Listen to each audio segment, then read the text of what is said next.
Ad-din an-nasihah. An-nasihah.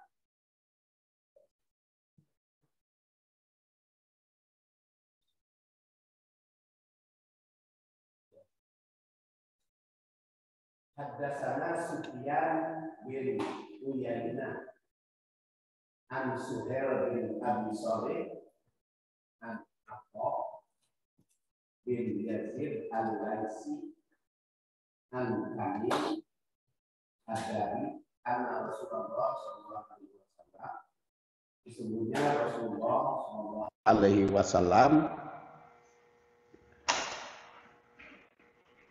telah bersabda,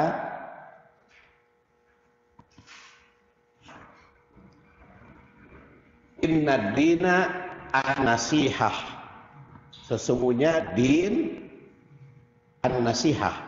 Din itu agama, an-nasihah adalah nasihat. Inna din an-nasihah, sesungguhnya din agama itu nasihat. Inna din sampai 3 kali Rasulullah. Inna din an-nasihah, inna din an-nasihah. Qalu, maka para sahabat itu bertanya, liman ya Rasulullah? Karena apa dan bagi siapa ya Rasulullah? Qala, Rasul bersabda, lillah, bagi Allah, wali kitabihi, dan bagi kitabnya, wali nabiyihi, dan bagi nabinya, wali a'immatil mu'minin, dan bagi orang-orang mukmin, wa ammatihim, wali a'immatil mu'minin, bagi pemimpin orang mukmin, wa ammatihim, dan masyarakat. Jadi hadisnya itu sangat singkat. Ad-din nasihat, din agama itu nasihat, tapi disabdakan oleh Rasul 3 kali. Itu punya fungsi untuk menguatkan, untuk menegaskan. Maka para sahabat sampai bertanya, liman ya Rasulullah? Bagi siapa? Maka Rasul menjawab, lillah, li kitabihi, li nabiyyihi, wa li a'immatil mu'minin, wa ammatihim. Itu terjemahnya. Perbandingan matan, ada beberapa matan atau redaksi. Karena ini kan seperti pernah kita programkan, kalau mengkaji hadis itu 7 tak. Yaitu tausik, tahrij, tarikh, tahlil, kemudian takwil, dan tatbik. 7 tak. Nah, ini dalam tausik hadisnya ada matanya, ada perbandingan. Beda dengan Quran. Kalau Quran itu redaksinya mutawatir, populer. Walaupun Quran itu diturunkan ala sab'ati ahruf, 7 huruf. 7 huruf itu namanya macam-macam. Ada yang mengartikan 7 huruf itu 7 dialek, atau 7 madhab, atau 7 qiraat. Ada yang mengatakan maknanya lain. Tapi kalau Quran itu semuanya populer, 7 bacaan, 7 macam bacaan. Tapi kalau hadis itu kadang-kadang diriwayatkan oleh Rasul beberapa kali dengan redaksi yang berbeda. Makanya di sini perbandingan matan. Umpamanya mulai Asy-Syafi'i, ad-din an-nasihah, ad-din an-nasihah lillah wali kitabihi wal nabiyyi wal muslimin wa ammatihim. Tapi kalau Imam Ahmad, kenapa ini Imam Syafi'i dulu lalu Imam Ahmad? Karena ini sesuai dengan urutan kelahiran dan wafat. Kalau Imam Syafi'i itu kan lahirnya tahun 150, wafat 204. Jadi singkat, Imam Syafi'i itu umurnya cuma 54 tahun. Hidupnya di dunia 54 tahun, tapi karyanya banyak, ya. Ada Arsalah, ada Al-Um, ada Mukhtaliful Hadis, 55 tahun tuh hebat. Padahal pada saat itu belum ada komputer dan tulis tangan. Itu ulama-ulama dulu. Hebat. Kalau sekarang mah gampang cari hadisnya juga. Tausiknya melalui komputer. Imam Ahmad itu bunyinya hampir sama, Imnadin. Kalau tadi Adin, kalau ini Imnadin. Kemudian Ad-Darimi, Adin An-Nasihah. Kalau Al-Bukhari dengan judul bab Qaulin Nabi SAW, Ad-Dinun Nasihah. Kemudian Muslim, Ad-Dinun Nasihah, Kulna. Kalau tadi maqalu para sahabat, kalau ini makulna, kami bertanya liman, qala lillah wali rasuli. Kalau Abu Dawud sama Innadin dan juga At-Tirmidzi. Ad-Din Ad-Nasihah 3 kali, miraron, qalu ya Rasulullah, baru liman. Kemudian sekarang tahrij. Mata rantainya cukup panjang. Sini kenapa As-Syafi'i lebih pendek mata rantainya kepada Rasul? Karena As-Syafi'i lebih dulu lahirnya, maka lebih pendek sanad atau mata rantainya kepada Rasul. Beda dengan Tirmidzi. Tirmidzi kan abad ke-3 ke-4. Nah, maka sanadnya akan lebih panjang kalau At-Tirmidzi. Tapi kalau As-Syafi'i lebih pendek. Ini adalah nama-namanya, tidak perlu saya sebut. Kemudian yang kita bicarakan, yang kita soroti adalah hadis yang dikaji. Pertama, hadatsana Sufyan bin Uyainah. Jadi yang kita kaji adalah riwayat Ahmad dalam musnadnya. Imam Ahmad menerima hadis dari Sufyan bin Uyainah. Sambil kita mengenali para tokoh, para ulama hadis dan para ahli hadis.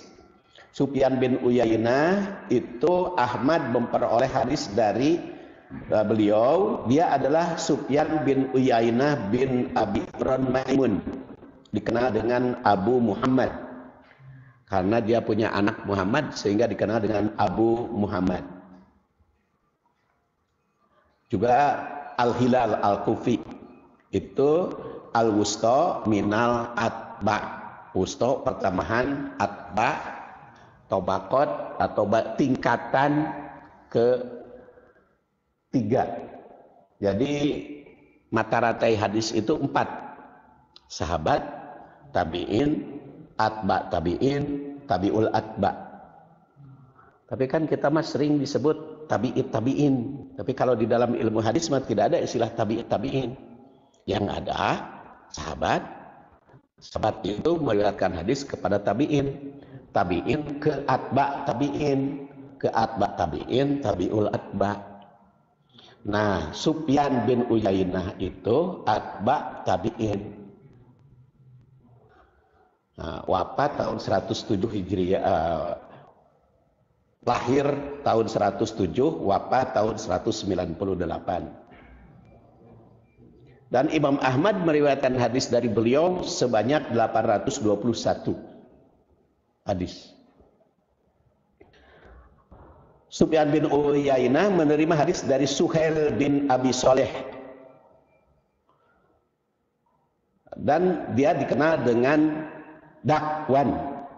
Suhail bin Abi Saleh itu dikenal dengan nama Dakwan. Dikenal juga dengan nama Abu Yazid. Dia tidak bertemu dengan sahabat, tapi bertemu dengan tabi'in, wafat Madinah. Dan Dakwan itulah yang pertama kali dikenal dengan yang melanjutkan perjuangan Siti Aisyah. Suhail dikenal dengan Abu Yazid. Ayahnya Abu Saleh bernama Dakwan, setingkat minat tabi'in. Jadi kalau itu mah Suhail mah anaknya, ini mah ayahnya adalah Abi Saleh Dakwan, al-wusta minat tabi'in. Nah itu bertemu dengan sahabat dan Dakwan itulah yang diangkat oleh Aisyah jadi imam Masjid Nabawi dengan membaca mushaf Quran. Jadi Dakwan itu yang jadi imam Masjid Nabawi dengan membaca mushaf Al-Quran imamannya. Kita juga nggak tahu apa Dakwan hafal Al-Quran atau tidak, tapi beliau jadi imam membaca mushaf. Baca mushaf. Jadi saya kemudian jadi imam di Muhajirin baca Quran nurutan Dakwan, yaitu murid Aisyah. Kenapa murid Aisyah diikuti? Kan Aisyah istri Rasul. Jadi kalau Aisyah punya kebijaksanaan, berarti itu ada sumbernya dari Rasul. Karena istri Rasul. Kan hadis itu ada hadis qudsi, ada hadis nabawi, ada hadis sahabi. Hadis qudsi redaksinya dari Allah, makanya disebut qudsi, suci. Kalau hadis nabawi redaksinya dari Rasul, sedangkan hadis sahabi redaksinya sahabat, isi prakteknya sahabat. Jadi kalau sholat membaca mushaf itu berdasar hadis sahabi, bersanadkan kepada sahabat Aisyah. Meriwayatkan dari jalur beliau oleh Imam Ahmad 223. An Atha bin Yazid Al-Laisi, ini minat tabi'in. Meriwayatkan hadis 53 dari beliau Imam Ahmad. Sedangkan sahabatnya bernama Tamim Ad-Dari. Sahabatnya itu wafat tahun 40 Hijriah, bertemu dengan Rasul, dan Imam Ahmad meriwayatkan hadis dan Tamim Ad-Dari adalah 14 hadis. Itu adalah tahrij. Sekarang tashih hadis, kualitas hadis. Hadis ini telah disepakati oleh ulama muhadis sebagai hadis sahih. Karena apa? Karena diriwayatkan oleh dua imam besar muhadisin, yaitu Al-Bukhari dan Muslim. Jadi kalau hadis itu diriwayatkan oleh Al-Bukhari dan Muslim, maka para ulama sepakat sahih. Ya, karena apa? Pernah ada yang meneliti ingin menunjukkan kelemahan-kelemahan Imam Bukhari, itu nggak ketemu-ketemu. Ingin menunjukkan kelemahan Muslim, nggak ketemu-ketemu. Ada menemukan dia menemukan kelemahannya dibela oleh hadis yang lain. Makanya kalau hadis itu diriwayatkan oleh Bukhari dan Muslim, kita cek dalam Bukhari itu ada atau tidak. Kalau tidak ditemukan, tanya kepada ahlinya. Sekarang kan seneng share. Jadi seneng share YouTube, seneng share WhatsApp, hadis-hadis itu dikirim. Dari redaksinya teu aya, sumbernya nggak ada, disebut hadis riwayat Bukhari Muslim, padahal teu aya. Itu sering. Dan banyak hadis-hadis dhaif. Hadis dhaif itu cukup banyak yang diriwayatkan oleh dipopulerkan gitu ya, dipopulerkan. Makanya saya kemarin tuh ada yang nanya, Saifuddin bagaimana katanya tidur setelah asar. Makanya saya cari, karena Dokter Akbar yang Antapani itu, Jaidul Akbar, itu kan kata beliau kalau tidur setelah asar kan bahaya. Ya bolehlah kalau dari sudut dokter, tapi jangan sampai berdasar hadis kalau hadisnya dhaif. Makanya saya selidiki hadisnya, dan itu jelas hadisnya hadis dhaif yang mengatakan tidur pada asar bahaya itu. Hadisnya hadis dhaif. Kalau hadis dhaif ya jangan dipakai, jangan dijadikan dasar. Kalau dari kedokteran silahkan saja, alasannya kedokteran saja. Sama dengan tidur setelah sholat subuh. Kan populer itu di WhatsApp. Katanya matak pakir. Nah, matak pakir itu dalam hadis dhaif. Hadis lemah.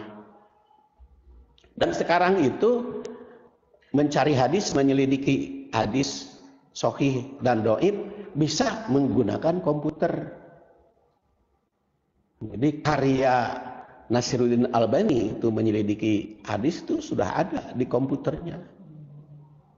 Ya, cuman kan kelemahannya bahasa Arab gitu. Kalau kita ngerti gampang. Asalkan ada redaksinya. Cuman kelemahannya yang ngirim-ngirim lewat WA Facebook itu terjemahnya saja. Tapi suka percaya gitu. Tapi akhirnya lumayan rajin, banyak jamaah yang nanya pada saya. Walaupun saya akhirnya sibuk. Jadi kalau nggak mendapat share hadis ini Pak Ustadz katanya, bagaimana ini hadisnya sahih atau dhaif, saya selidiki. Walaupun akhirnya ya sibuk juga, tapi nggak apa-apa kan kita dakwah. Dakwah.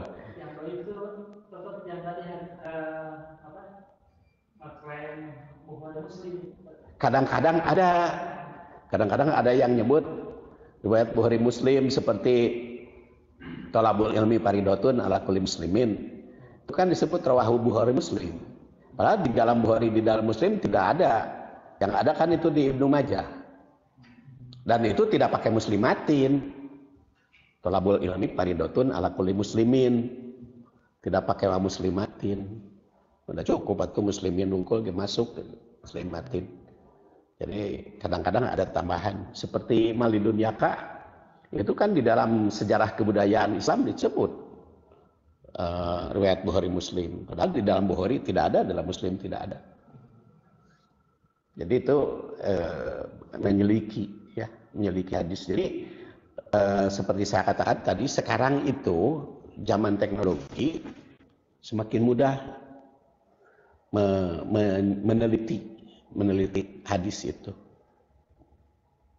Nah ini kan sudah jelas diriwayatkan oleh Bukhari Muslim. Nah, di mana?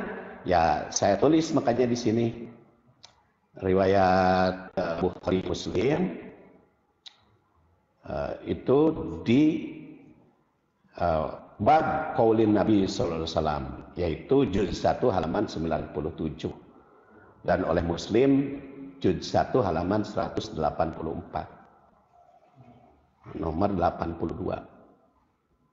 Dan itu gampang. Pokoknya sekarang ad-din apa namanya tadi ya, cara mencari hadis ad-din an-nasihah.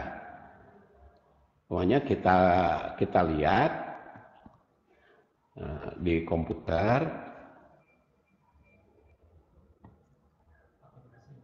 Oh, untuk rekam tadi. Lupa saya.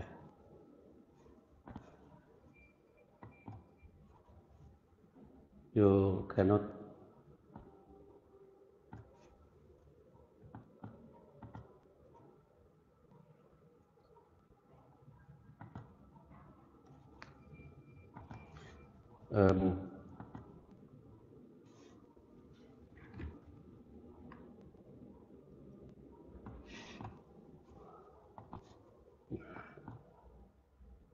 Paling mana lah.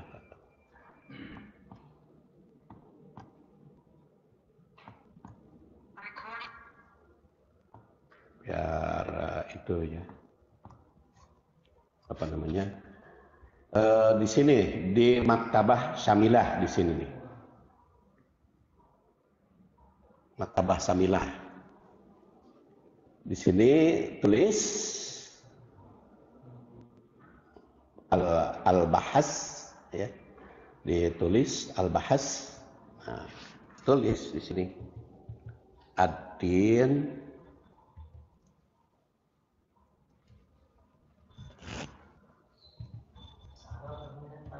ya. nggak ada bahasa Sunda can aya. Nah ini kan kitabul mutun. Jadi mau dicari Bukhari, Muslim, Abu Daud, Tirmidzi, Nasai, Ibnu Majah, Imam Ahmad. Tinggal klik aja. Tuh kan ada Sahih Bukhari juz 1 halaman 97. Jadi dia hideng. Apa hideng teh? Iya, tuh. Muslim. Kan ini ad-din an-nasihah. Tinggal di blok. Kemudian pencet ini. Klik. Terus dibuka di sini.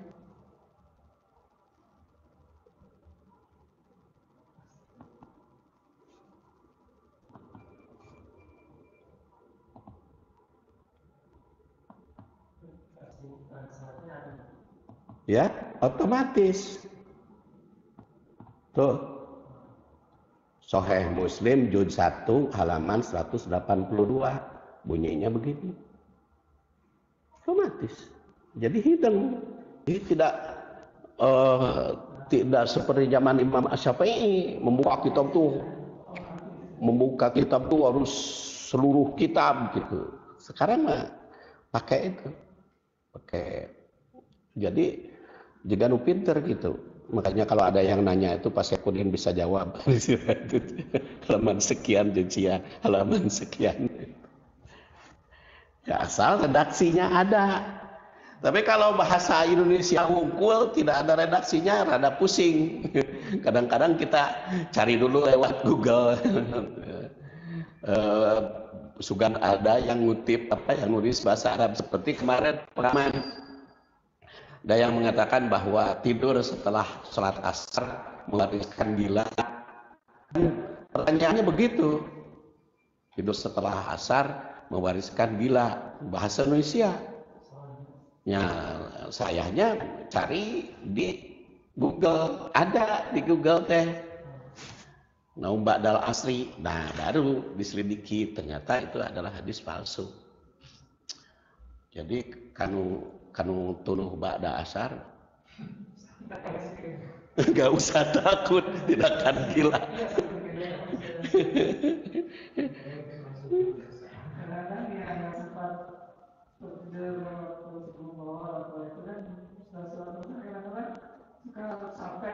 Iya. apalagi sekarang saya lagi gedak-gedok di rumah itu kan baru pulang pekerjaannya asar. jadi dari pagi ke siang tuh kadang-kadang aja tuh bisa ngagoler. Jadi paling bisa itu setelah asar. Jadi itu salah satu contoh menyelidikinya.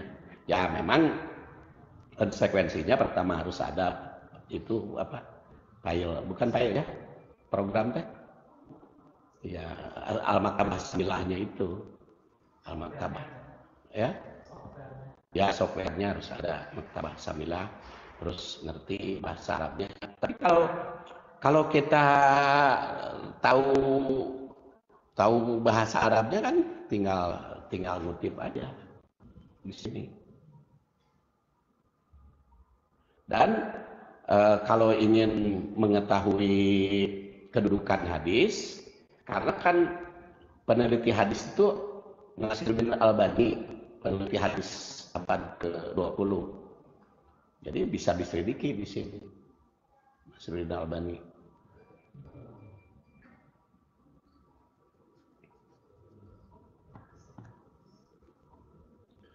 Ya, lanjut. Tadi sahabat ya. Tadi bisa ada nomornya. Kalau dalam Al-Quran ini artinya ayat. Apa? Dalam hadis kan dikasih nomor wordingnya ya. Oh ya. Itu dalam Al-Quran salah Kalau Al-Quran itu ayat, kalau hadis nomor itu nomor hadis itu jasa Abdul Baqi, Muhammad Fuad Abdul Baqi. Jadi seluruh kitab hadis Muhammad Fuad Abdul Baqi itu sebetulnya memberi nomor hanya pada kitab 9 kitab. Tapi dilanjutkan oleh Nasruddin Albani penerusnya sehingga seluruh kitab sekarang ada nomornya. Pasti yang satu kita kan paling banyak tulis hadis. Yang paling banyak nomor hadis. Sebetulnya tidak paling banyak Imam Syafi'i banyak menulis hadis. Cuman banyak termasuk banyak bukan menulis hadis, banyak karangan beliau. Kalau menulis hadis mah lebih banyak Al-Bukhari daripada Asy-Syafi'i. Lebih banyak. Tapi Imam Asy-Syafi'i itu dan tidak menulis hadis sendiri. Tapi beliau meriwayatkan kemudian dibikin kitab hadis secara khusus namanya Musnad Asy-Syafi'i. Musnad Asy-Syafi'i namanya.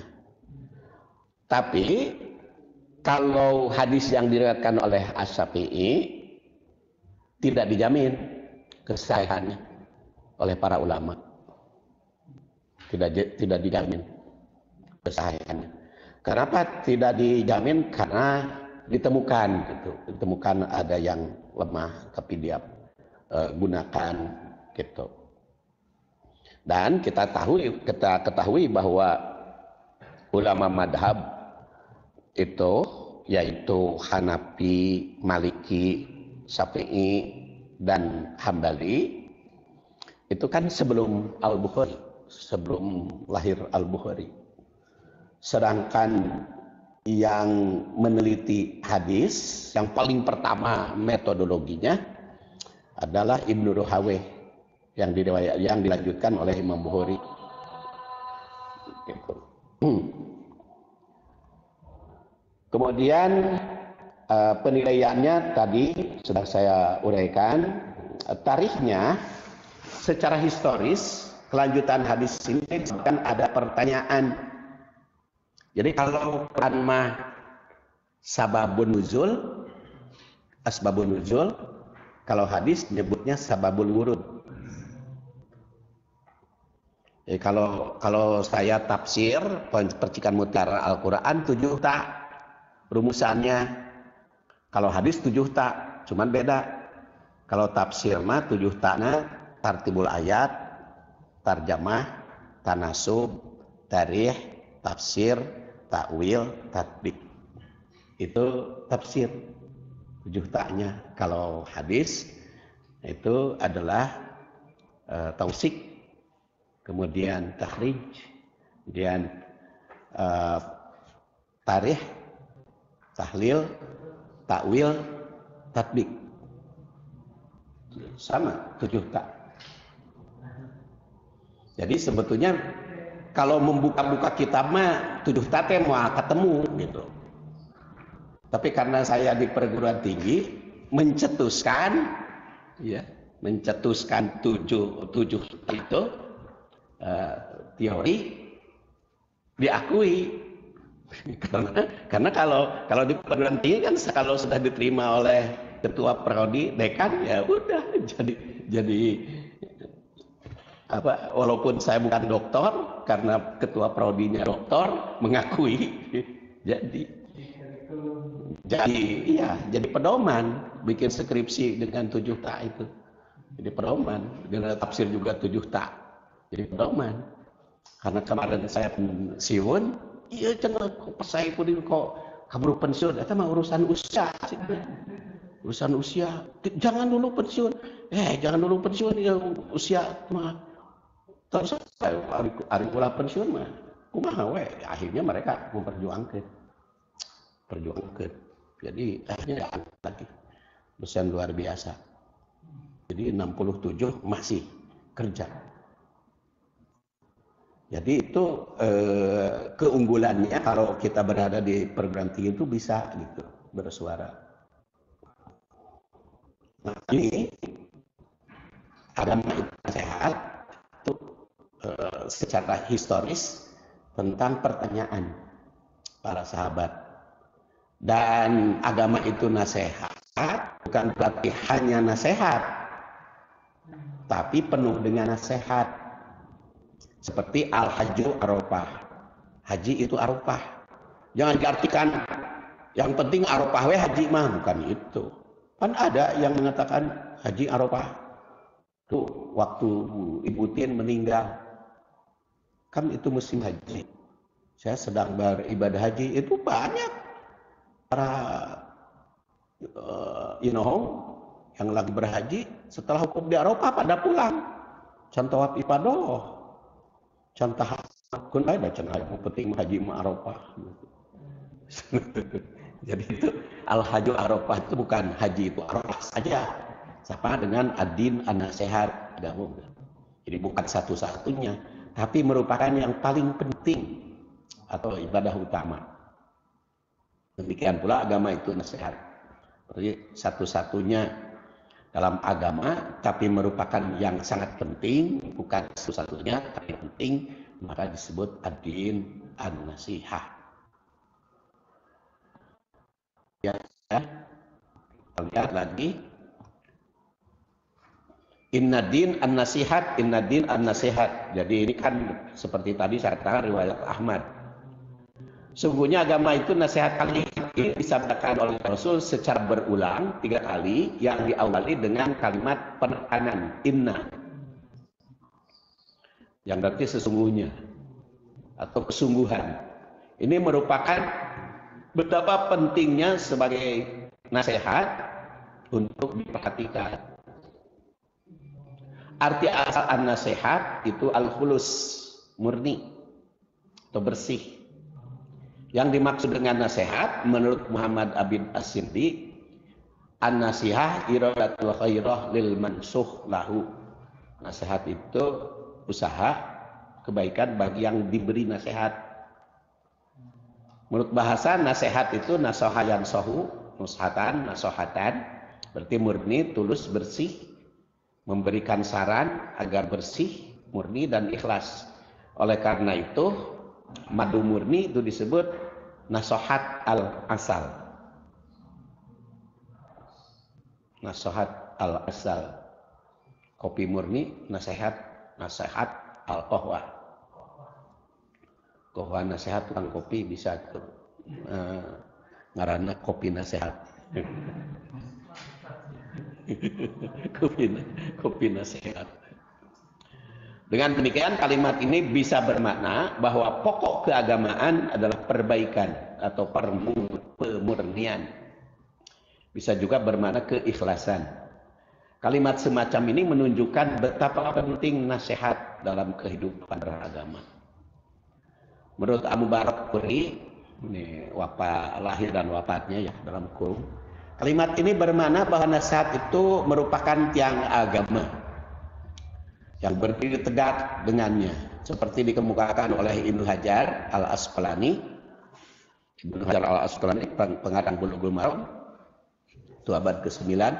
Hadis ini bukan menunjukkan bahwa agama itu hanya nasihat, tapi ada kewajiban lain seperti tadi al-hajju Arafah. Oleh karena itu nasihat dalam kehidupan beragama sangat penting yang mesti perhatian khusus dan tidak boleh ditinggalkan. Itu juga dalam kamus bisa kita lihat. Makna agama itu nasihat dikemukakan pula. Pertama, jika nasihat diambil dari pengertian murni, maka agama diperlukan pemurnian, pemeluk dari berbagai gangguan. Jadi kan agama itu jadi tercemar oleh pemeluknya. Jadi apalagi di Indonesia agama-agama pendiri agama palsu itu kan cukup banyak di Indonesia itu. Nabi palsu. Yang kedua, jika diambil dari bersih, maka agama itu mesti bersih dari noda dan dosa. Ketiga, jika diambil dari nasihat yang berarti menjahit pakaian, agama itu penasehat itu membereskan dan mendapatkan. Dan jika nasihat diambil dari memberi saran atau didikan, maka kemurnian agama dibutuhkan melalui pendidikan. Ini syarahnya. Dan jika diambil dari ikhlas, maka agama itu punya prinsip keikhlasan. Ikhlas itu apa? Murni. Murni mencari ridho Allah. Makanya dulu pernah saya katakan, orang yang ridho belum tentu ikhlas. Orang yang ridho belum tentu ikhlas. Dan orang yang ikhlas belum tentu ridho. Kita bangun malam, males pisan, ngantuk. Tapi karena ingin mencari ridho Allah, maksakan. Itu kan tidak ridho. Hatinya kan tidak ridho, karena maksakan. Tapi itu ikhlas. Karena tujuannya mencari ridho Allah. Ada lagi yang ridho, tapi itu ikhlas. Ia menyuhunkan di pikari doanya harta warisan teh laki-laki dan perempuan dibagi rata. Nya sok ridho sararea bagi rata. Itu ridho, tapi tidak ikhlas. Karena itu bertentangan dengan aturan Allah, tidak murni. Bagi rata weh. Yang bagus itu ridho dan ikhlas. Ikhlas ridho korban merdeka. Ikhlas. Jadi kadang-kadang ikhlas itu jadi pokok di dalam penerimaan keagamaan. Jadi walaupun hati tidak ridho, tapi karena ikhlas mencari ridho Allah, dapat pahala. Dan selain nasihat, agama itu ada semacam hukuman. Ya. Kenapa disebut agama dan nasihat dan sebagai hukuman? Ya, tadi oke. Ada nasihat itu penting. Tapi ada juga hukuman. Itu kalau nasihatnya tidak diindahkan, tidak dilaksanakan nasihatnya. Jadi dalam agama itu ada hukuman, dalam agama itu ada nasihat, dalam agama itu ada praktek, ada ibadah, bahkan ditinjau dari sudut fikih saja kan. Kata Imam Syafi'i, dari sudut fikih agama itu 4 macam, yaitu ibadah, muamalat, munakahat, dan jinayat dalam fikih. Tapi ada juga dengan agama itu selain yang 4 itu ada juga fikih dakwah dan sebagainya. Jadi agama nasihat itu. Nah, qalu ya Rasulullah, para sahabat bertanya, bagi siapa? Liman ya Rasulullah? Jawabannya insyaallah. Bersambung. Jawabannya insyaallah karena sudah isya. Sekira itu saja. Insyaallah kita bersambung bulan depan. Subhanakallahumma bihamdik asyhadu an la ilaha illa anta astaghfiruka wa atubu ilaik. Assalamualaikum warahmatullahi wabarakatuh. Waalaikumsalam warahmatullahi wabarakatuh.